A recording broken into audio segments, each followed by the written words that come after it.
Welcome back. In this lesson, we're going to continue working on YelpCamp. We've already done the initial setup. We've done some basic layout, added the header and footer partials. We added Bootstrap in. We added the functionality of creating new campgrounds. Now we're going to go and style the campgrounds page using Bootstrap. So let's get started. Very first thing I'll do is make sure my server's running and just take a look at what we have now. Definitely a little underwhelming. So I have two main goals. The first one is that we want a better header and title up here, so this should look nicer. We're going to use what's called a Jumbotron in Bootstrap. And then also the campgrounds, the list of campgrounds shouldn't just display vertically like this. Instead, we want a grid of smaller images going across, and that grid should be responsive. Let's start with the first one, which is getting this title text to look a little bit nicer. So I'm going to open up campgrounds.ejs, and I'm just going to work in here. So I'm going to resize this a little bit because we're going to be writing quite a bit of HTML and we're not going to do anything with our terminal at all. So to work on the header, we're going to use a header tag, which we haven't seen before. Functionally, it works the exact same way as something like a div.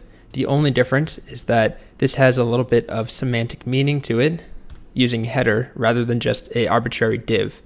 But it doesn't really matter, it's just a container.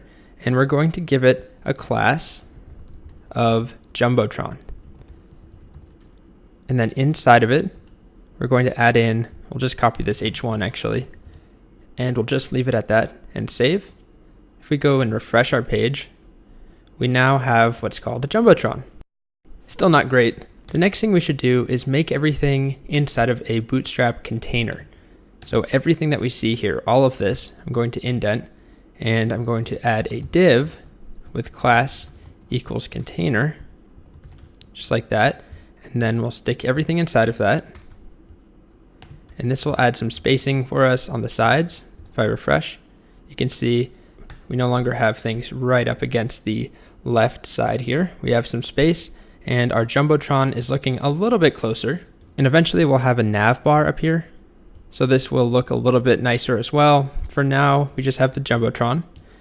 Now let's change the text itself. So rather than this is the campgrounds page, let's put a welcome message. Welcome to YelpCamp. Feel free to put whatever content you want. And I'll also add in a paragraph. In the paragraph, I'll add just a little kind of tagline. And I'll just say, view our handpicked campgrounds from all over the world. Something like that. Doesn't really matter. We'll save, refresh. Okay, so now we have our little tagline. And the last thing we want to do is take care of this link, the add new campground link. So I'm going to copy that and also put that inside the Jumbotron. However, I'm going to make it into a button, one of the Bootstrap buttons. So to do that, I'm going to add a paragraph first and then put the anchor tag inside of that. And I'm doing that just for spacing. We want this to be on its own line. And then I'm going to give the button a class, multiple classes of BTN, BTN primary for the color, and BTN dash large, like that. And we'll save.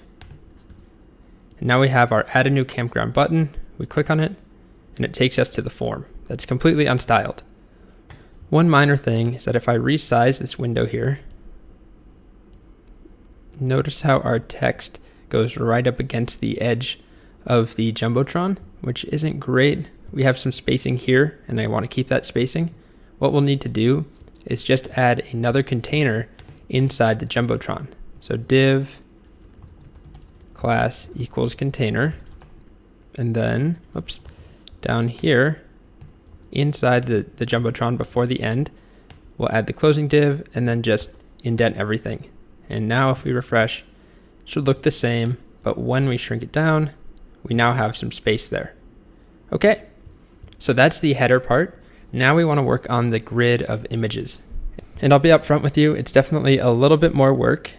Okay, so let's get started on that grid. And we're going to start by creating a row. So div class equals row, just like that.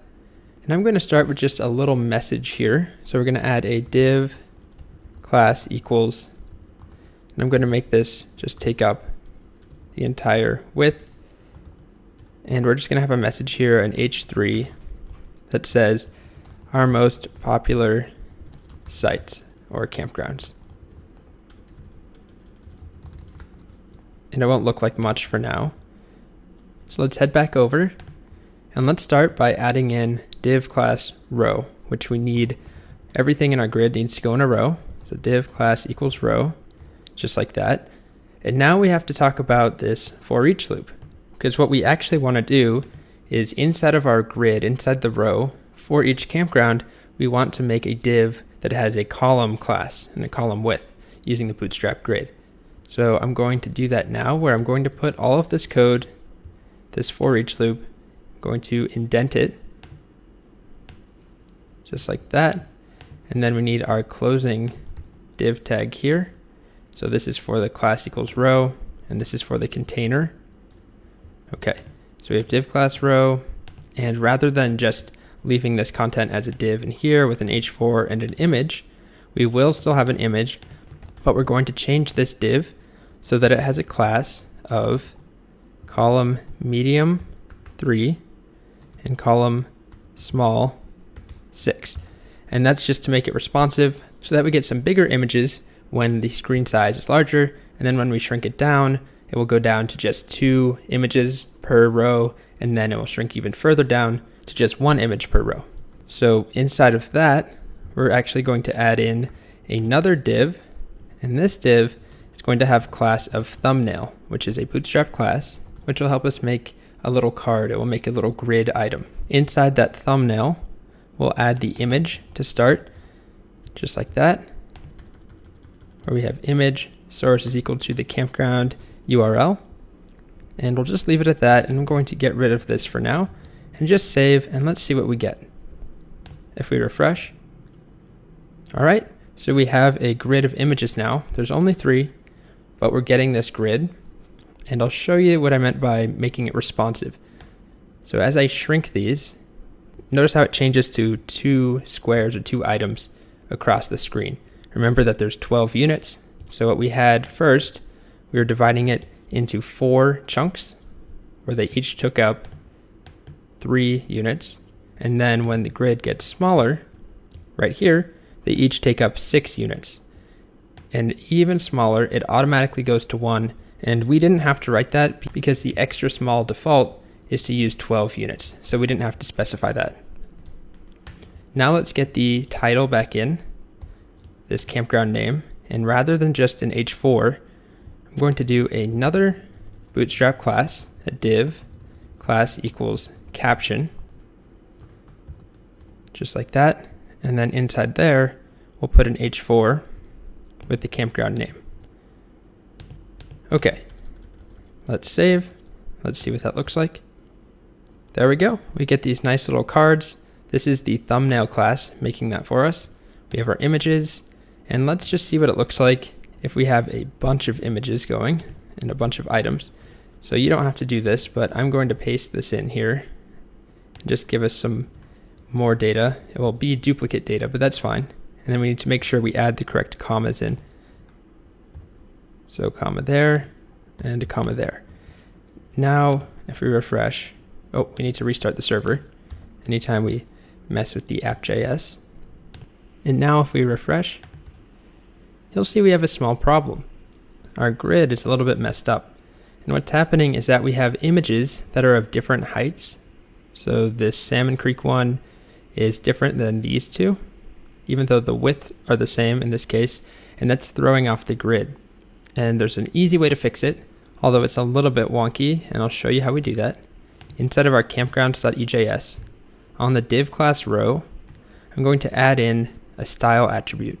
And I'm just going to do this temporarily. We'll be moving this to an external style sheet, but I'm going to just do it inline to make it easier for you to see. So we set style to be display flex and flex wrap to be wrap. And those are 2 properties that are going to help our grid out. So if I refresh now, we end up with a grid where it's more flexible. It doesn't matter that we have some different heights because now the grid adapts. So there's more space between these 2 than there is here. Basically, it figures out the minimum amount of space needed where we can have everything be on its own line together where we can have everything be aligned perfectly. And there's one other change we can make, which is to go back and add in text center, which is a Bootstrap class, which will make just our text centered right there. And I think that looks a little bit better, also a matter of personal preference. And now we're done with the Campgrounds page for the time being. Hopefully that showed you how Bootstrap can really help us out, can make things pretty easy, especially compared to doing this from scratch. And let me just show you our nice responsive grid that we have. So this is on mobile. We get this nice layout all the way up to 4 images going across. Okay, so I'm pretty happy with how this looks. I'll see you in the next video.